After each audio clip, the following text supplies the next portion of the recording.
Hello friends, welcome to my channel learning with Pushpanjali Chaliha और मैं हूँ पुष्पांजलि चालिहा। तो आज हम क्लास 6 के हिंदी की बुक लेकर आए हैं। उसका हम झांसी की रानी जो कविता है इसके प्रश्न उत्तर करेंगे। तो आप लोगों ने कविता पढ़ ली होगी, कंठस्थ कर लिया होगा ये प्रश्न उत्तर। चलिए पहला प्रश्न। आप लोग अगर मेरे चैनल में नए हैं तो प्रश्न उत्तर करने से पहले आप चैनल को सब्सक्राइब जरूर कर लीजिए ताकि आपको मेरे एजुकेशन के वीडियो मिलते रहें। So let's start.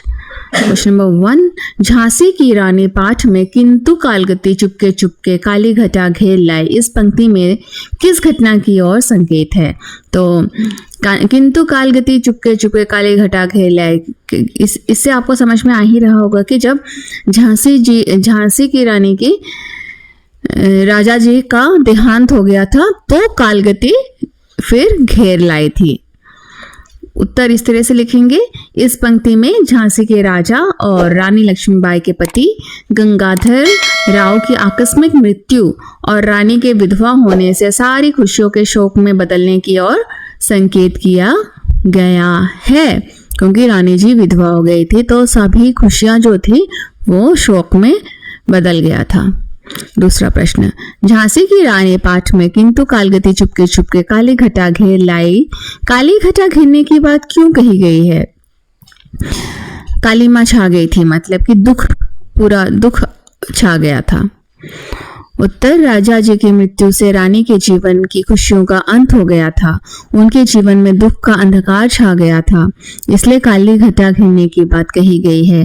क्योंकि रानी जी भी बहुत दुखी हो गई थी राजा जी के देहांत के बाद और उनका कोई वारिस नहीं था। नेक्स्ट, झांसी की रानी पाठ में कविता की दूसरी पंक्ति में भारत को बूढ़ा कहकर और उसमें नई जवानी आने की बात कहकर सुभद्रा कुमारी चौहान क्या बताना चाहती है?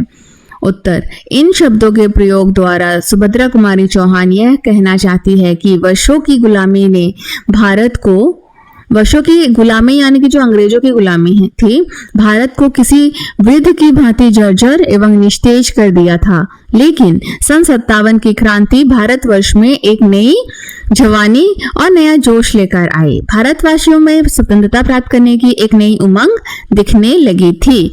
मीन्स जब अंग्रेज हमारे भारत में शासन कर रहे थे तो भारत बिल्कुल बुढ़ा हो गया था, जर्जर टूट चुका था। लेकिन जो सन 57 की क्रांति भारतवर्ष में, पूरे भारत में उभर कर आई थी तो उसमें सभी लोगों में एक जवानी तथा नया जोश भर गया था। इसीलिए भारतवासियों ने स्वतंत्रता प्राप्त भी कर पाए थे। तो सुभद्रा कुमारी चौहान यही बताना चाहती हैं। तीसरा, झांसी की रानी पाठ के आधार पर झांसी की रानी के जीवन की कहानी अपने शब्दों में लिखो और यह भी बताओ कि उनका बचपन तुम्हारे बचपन से कैसे अलग था। तो इस कविता में आपको झांसी की रानी की बचपन से ही पूरा बताया गया है। आप किस तरह से लिखेंगे फिर? रानी लक्ष्मीबाई के बचपन का नाम छबीली था, उनका नाम छबीली था। वह इकलौती संतान थी, एक ही लड़की थी उनके।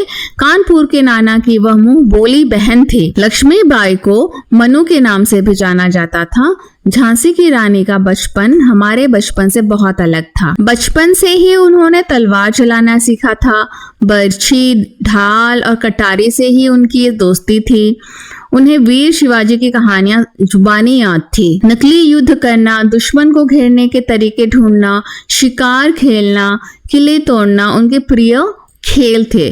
तो जैसे कि आप लोग आजकल वीडियो गेम खेलते हैं क्योंकि हाथ हाथ में मोबाइल हो चुका है, तो पहले रानी जी युद्ध का ही रानी जी ही नहीं, तब के बच्चे इस तरह के खेल ही खेला करते थे। दुश्मन अगर आपको घेर लेते हैं तो कैसे आपको वहां से निकलना है। वह महाराष्ट्र की कुल देवी दुर्गा भवानी की पूजा किया करती थी।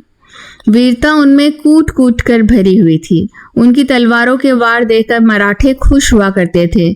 हमारे बचपन में ऐसी कोई खासियत नहीं है। नेक्स्ट प्रश्न, वीर महिला की झांसी की रानी कहानी में कौन कौन से पुरुषों के नाम आए हैं? इतिहास के कुछ अन्य वीर स्त्रियों की कहानियां खोजो। रानी की इस कहानी में निम्नलिखित वीर पुरुषों के नाम आए हैं: नाना धूधूपंत, अहमद शाह मौलवी, तात्या तोपे, अजीमुल्ला, ठाकुर कुंवर सिंह आदि।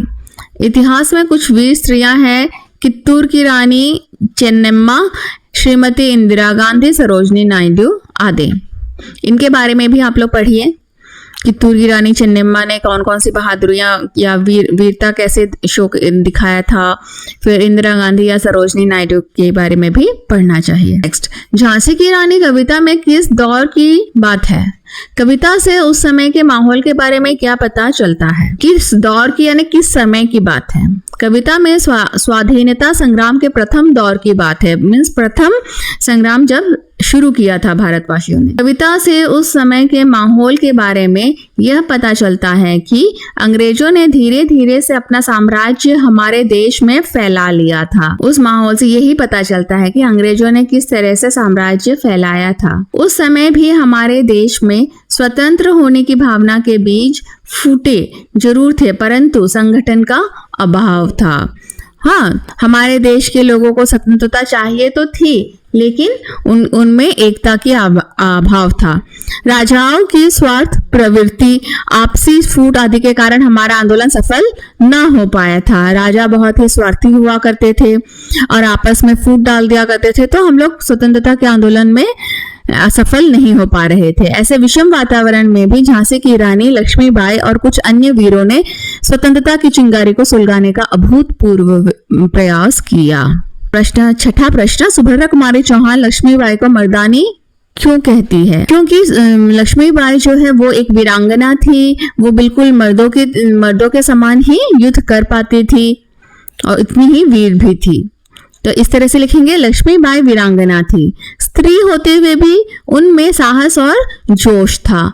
उन्होंने पुरुषों के वेश में पुरुषों की भांति युद्ध किया। वीरता के साथ घमासान युद्ध करके लेफ्टिनेंट वॉकर को हरा दिया। वॉकर घायल होकर युद्ध भूमि से भाग गया था। लक्ष्मीबाई ने अपने धैर्य, शौर्य, पराक्रम और वीरता का परिचय दिया, इसलिए सुभद्रा कुमारी चौहान ने लक्ष्मीबाई के लिए मर्दानी शब्द का प्रयोग किया है। नेक्स्ट, सातवां प्रश्न, बर्छी, कपान, कटारी उस जमाने के हथियार थे। आजकल के हथियारों के नाम पता करो। बंदूक, तोप, गोला, मिसाइलें, AK-47, AK-56, टैंक, पिस्तौल, एटम बम आदि जो है आजकल के हथियार हैं। प्रश्न 8वां, लक्ष्मीबाई के समय में ज्यादा लड़कियां वीरांगना नहीं हुई क्योंकि उनका लड़ना उनका काम नहीं माना जाता था। भारतीय सेनाओं में अब क्या स्थिति है पता करो। तो लक्ष्मीबाई के समय में ज्यादा लड़कियां वीरांगना नहीं थी, लेकिन आजकल की स्थिति के बारे में बताइए।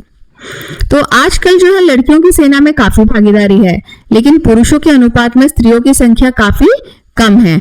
इसे संतोषजनक नहीं कहा जा सकता, फिर भी उस समय की तुलना में यह बेहतर है। नेक्स्ट, नीचे लिखे वाक्यांशों को पढ़ो। वाक्यांश यानी कि वाक्य के हिस्सा। फ्रेज, झांसी की रानी, मिट्टी का घरौंदा, प्रेमचंद की कहानी, पेड़ की छाया, ढाक के 3 पात, नहाने का साबुन, मील का पत्थर, रेशमी के बच्चे, बनारस के आम। का, के और की 2 संज्ञाओं का संबंध बताते हैं, जैसे कि इसमें बताया कि झांसी की रानी, मिट्टी का घरौंदा। ऊपर दिए गए वाक्यांशों में अलग अलग जगह इन तीनों का प्रयोग हुआ है। ध्यान से पढ़ो और कक्षा में बताओ कि का, के और की का प्रयोग कहाँ और क्यों हो रहा है।